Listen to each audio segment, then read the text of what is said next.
Catastrophic implosion. The unthinkable became all too real this past week as we learned of the fate of undersea explorer Stockton Rush's Titan submersible on its way to the Atlantic grave of the Titanic. The questions, the second-guessing, David Pogue tells us, are likely to continue for a long time to come. Last summer, a company called OceanGate invited Sunday Morning to join an expedition to the Titanic. At the time, I was thrilled. Next time I come out of this doorway, I'll either be a changed man forever or cursing the bad weather. As the whole world knows now, OceanGate's business was taking adventure seekers on these Titanic dives Well, we're sitting on the Titanic. Yeah. We're on the Titanic. for $250,000 a ticket on a one-of-a-kind carbon fiber submersible called the Titan. Carbon fiber is a great material. It's better than titanium. It's better than a lot of other materials. This is Stockton Rush, the CEO of OceanGate and the designer of the sub. Last Sunday, as he was piloting the sub to the Titanic, it imploded, killing him and his 4 passengers. We spent 9 days at sea with Rush last summer, and in wake of the tragic news, we thought you might like to see more of what we saw and hear more of what Stockton Rush said. The Titan wasn't like any previous deep-sea submersible. There was no dashboard, just a touchscreen computer and a single power button. We only have one button. That's it. Wait a minute, I've seen submersibles, and they are banks of controls, like cockpit after cockpit. Exactly. And this is to other submersibles what the iPhone was to the BlackBerry. But many of its components seemed surprisingly cheap. For views outside the sub, he had installed store-bought security cameras. As for the ceiling lights, I got these from Camper World. and then there was the steering unit. We run the whole thing with this game controller. Come on! So, it seems like a lot of the way you made this is by taking off-the-shelf parts and sort of MacGyvering them together. Yeah, pretty much. Does that not raise anybody's eyebrows in the industry? Oh yeah. Oh yeah. Yeah, no, I'm definitely an outlier. There were a lot of rules out there that didn't make engineering sense to me. Everyone I know keeps asking me the same question. Why would you get on that dangerous sub? Well, first of all, Stockton Rush had the credentials. He majored in aerospace engineering at Princeton. He designed and flew his own airplanes. He designed previous submersibles. Second, he was emphatic that the important parts of the Titan were rock solid, like the carbon fiber body for which NASA served as a consultant. There's certain things that you want to be buttoned down, and that's the pressure vessel. Once the pressure vessel is, you're certain it's not going to collapse on everybody, everything else can fail. Your thrusters can go, your lights can go, you're still going to be safe. Third, I was convinced by an expert, P.H. Nargeolet, the veteran deep-sea explorer who also perished in the Titan. Over the years, he'd been to the Titanic more than just about anyone. How many times have you been? With the last dive, 37 times. You've been to the Titanic 37 times? Yes. I was in charge of 1, 2, 3, 4, 5 subs. How different is the Titan from those other subs? Completely different. Most of them, you have a sphere. Was there never a point when you wondered about the safety of the sub at that depth? No. 2 or 3 years ago, I had a phone call with Stockton, and he explained to me that he was doing a lot of tests. He showed me the ways they were building the stuff. I said, okay, that's fine. That's fine. I have no problem to dive in the sub. I was also impressed by the sub's 7 redundant systems for returning to the surface. These are roll weights. We can actually roll this up and those come off. That gains us some buoyancy to come back to the surface. Okay. These triple weights, we call them, are hydraulically driven. Expedition manager Kyle Bingham. Underneath this tray hang these bags. We're right around 35 pounds. And those hang down there.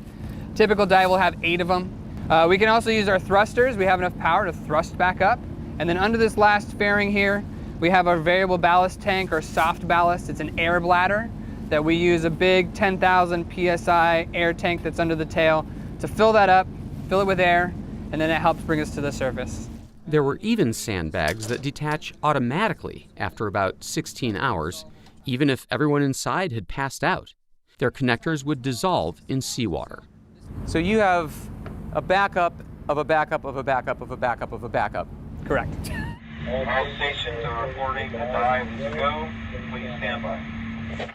Finally, the crew seemed to foster a culture of safety. There were checklists, inspections before and after every dive, and a 3 strikes rule. If 3 things seemed out of the ordinary, no matter how minor, they'd cancel the dive. I learned that the hard way on our own dive. We're in the water, we're floating. Woo! At this point, divers are supposed to detach the sub from its launch platform. So apparently those floats there came off the platform and that wasn't supposed to happen. So we're scrubbing? Yeah, I think that's the consensus up here. Copy that. I never did see the Titanic, and I wasn't unusual.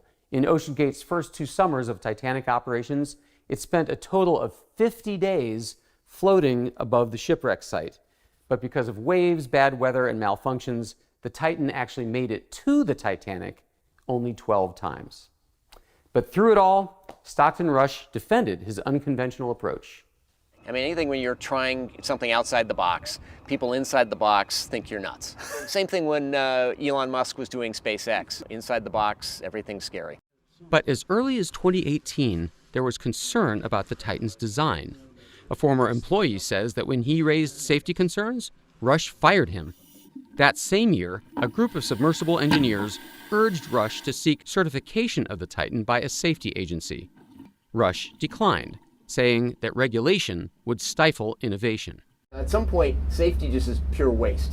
I mean, if you just want to be safe, don't get out of bed, don't get in your car, don't do anything. Yeah. At some point, you're going to take some risk, and it really is a risk-reward question. I said, I think I can do this just as safely by breaking the rules.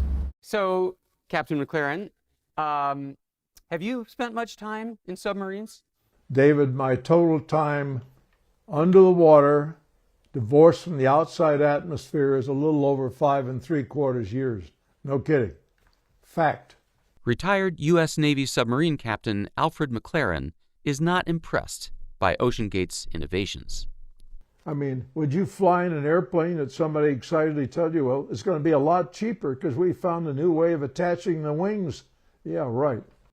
He theorizes that the Titan failed not because it was made of carbon fiber, but because it was made of 3 dissimilar materials: carbon fiber, titanium, and plexiglass for the porthole.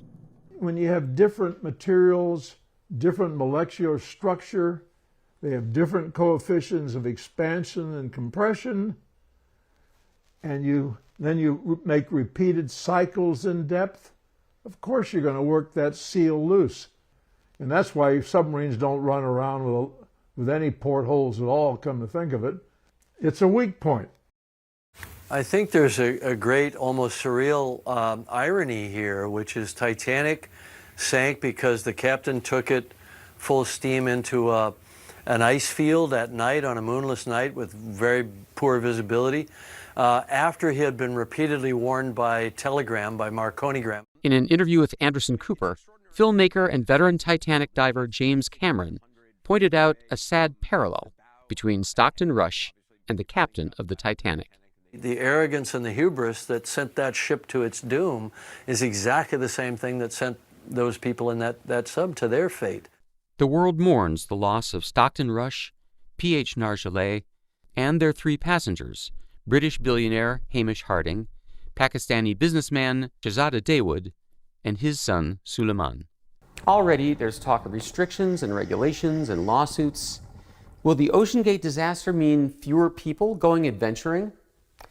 Well, every year people do die skydiving and scuba diving and climbing Mount Everest. Tragic every time, and yet people still keep coming. Some people just have that itch. For them, danger is the point. The risk of dying gives meaning to living. I think Stockton Rush was among them. I wanted to be sort of the Captain Kirk. I didn't want to be the passenger in the back. And I realized that the ocean is the universe. That's where life is.